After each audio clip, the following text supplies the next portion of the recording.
Hi friends, ಎಲ್ಲರಿಗೂ ನಮಸ್ಕಾರ.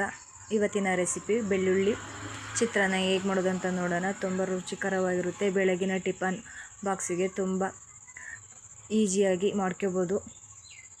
Bachelors ಕೂಡ ಮಾಡ್ಕೋಬೋದು. ಇವಾಗ ಬೆಳ್ಳುಳ್ಳಿ 4 ಎಣ್ಣೆ ತೊಗೊಂಡು ಸಿಪ್ಪೆ ಬಿಡಿಸಿ ಈ ಥರ ಗೆಜ್ಕೊತಾ ಇದ್ದೀನಿ. ಈ ಥರ ಗೆಜ್ಜಿ ಸೈಡಿಗೆ ಎತ್ತಿಟ್ಕೊತಾ ಇದ್ದೀನಿ. ಈ ಥರ ಗೆಜ್ಕೊಂಡ್ರೆ ಸಾಕು. ಇಲ್ಲಾಂದರೆ ನೀವು ಹಚ್ಚಿ ಕೂಡ ಹಾಕ್ಕೋಬೋದು ಸಣ್ಣ ಸಣ್ಣಗೆ.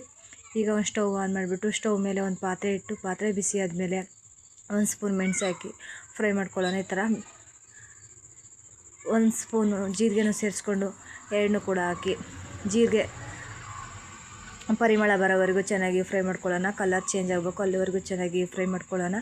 ಈ ಥರ ಫ್ರೈ ಮಾಡ್ಕೊಂಡಿದ್ದಾಗಿದೆ. ಇವಾಗ ಒಂದು ಕುಟಾಣಿಗೆ ಹಾಕ್ಕೊಂಡು ಕುಟ್ಟಿ ಪುಡಿ ಮಾಡ್ಕೊತೀನಿ. ನೀವು ಮಿಕ್ಸಿ ಜಾರಿಗೆ ಹಾಕಿ, ಸಣ್ಣ ಮಿಕ್ಸಿ ಜಾರಿಗೆ ಹಾಕಿ ಪುಡಿ ಮಾಡಿ ಸ್ಟೋರ್ ಮಾಡಿ ಕೂಡ ಇಟ್ಕೋಬೋದು.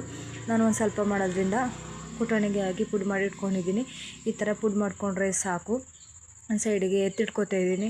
ಒಂದು ಸ್ಟವ್ ಮೇಲೆ ಒಂದು ಪಾತ್ರೆ ಇಟ್ಕೊಂಡು, ಪಾತ್ರೆ ಬಿಸಿ ಆದಮೇಲೆ ಒಂದು 3 ಸ್ಪೂನ್ ಎಣ್ಣೆ ಸೇರಿಸ್ಕೊಳ್ಳೋಣ. ಎಣ್ಣೆ ಬಿಸಿ ಆದಮೇಲೆ ಒಂದು ಅರ್ಧ ಸ್ಪೂನ್ ಸಾಸಿವೆ, ಒಂದು ಕಡ್ಡಿ ಕರಿಬೇವು, ಕಟ್ ಮಾಡಿರೋದು ಒಂದು ಒಣಮೆಣ್ಸಿನ್ಕಾಯಿ, ಗೆಜ್ಜಿರೋ ಬೆಳ್ಳುಳ್ಳಿ ಹಾಕಿ ಫ್ರೈ ಮಾಡ್ಕೊಳ್ಳೋಣ ಚೆನ್ನಾಗಿ. ಬೆಳ್ಳುಳ್ಳಿ ಫ್ಲೇವರ್ ಬರಬೇಕು, ಅಲ್ಲಿವರೆಗೂ ಚೆನ್ನಾಗಿ ಫ್ರೈ ಮಾಡ್ಕೊಳ್ಳೋಣ. ಅದು ಹಸಿ ಸ್ಮೆಲ್ಲೆಲ್ಲ ಹೋಗಿ ಬೆಳ್ಳುಳ್ಳಿ ಪರಿಮಳ ಬರುತ್ತೆ, ಅಲ್ಲಿವರೆಗೂ ಚೆನ್ನಾಗಿ ಫ್ರೈ ಮಾಡ್ಕೊಳ್ಳೋಣ. ಚೆನ್ನಾಗಿರುತ್ತೆ. ಅತಿ ಫ್ರೈ ಆಗೋದೇನು ಬೇಡ, ಬಾಯಿಗೆ ಒಂದು ಸ್ವಲ್ಪ ಸಿಕ್ಕಬೇಕು ಬೆಳ್ಳುಳ್ಳಿ. ಹಂಗೆ ಮಾಡಿಕೊಂಡ್ರೆ ಸಾಕು. ಇವಾಗ ಒಂದು ನಿಂಬೆಹಣ್ಣು ಗಾತ್ರದ್ದು ಹುಣಸೆಹಣ್ಣು ನೀರಲ್ಲಿ ನೆನೆ ಹಾಕಿ ಇಟ್ಕೊಂಡು ಅದು ಕಿವುಚ್ಕೊಂಡು ನಿಂಬೆಹಣ್ಣು ರಸನೂ ಸೇರಿಸ್ಕೊತಾ ಇದ್ದೀನಿ. ಒಂದು ಸಲ ಮಿಕ್ಸ್ ಮಾಡ್ಕೊಳ್ಳೋಣ. ರುಚಿಗೆ ತಕ್ಕಷ್ಟು ಉಪ್ಪು ಸೇರಿಸ್ಕೊಳ್ಳೋಣ. ಉಪ್ಪು ಸೇರಿಸ್ಕೊಂಡು ಒಂದು ಸಲ ಮಿಕ್ಸ್ ಮಾಡ್ಕೊಳ್ಳೋಣ. ಒಂದು ಚಿಟಿಕೆ ಅರಿಶಿನ ಸೇರಿಸ್ಕೊಳ್ಳೋಣ.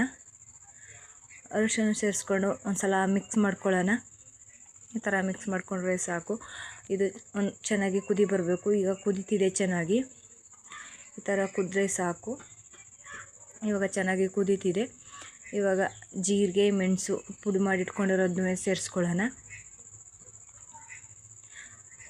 ಸೇರಿಸ್ಕೊಂಡು ಒಂದು ಸಲ ಮಿಕ್ಸ್ ಮಾಡ್ಕೊಳ್ಳೋಣ. ಈ ಥರ ಇದು ಚೆನ್ನಾಗಿ ಕುದ್ದು ಗೊಜ್ಜು ಟೈಪ್ ಬರಬೇಕು, ಅಲ್ಲಿವರೆಗೂ ಚೆನ್ನಾಗಿ ಕುದಿಸ್ಕೊಳ್ಳೋಣ.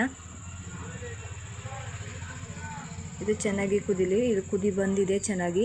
ಈ ಥರ ಗೊಜ್ಜು ಥರ ಆಗಿದೆ, ಸೂಪರಾಗಿದೆ. ಗೊಜ್ಜು ರೆಡಿಯಾಗಿದೆ.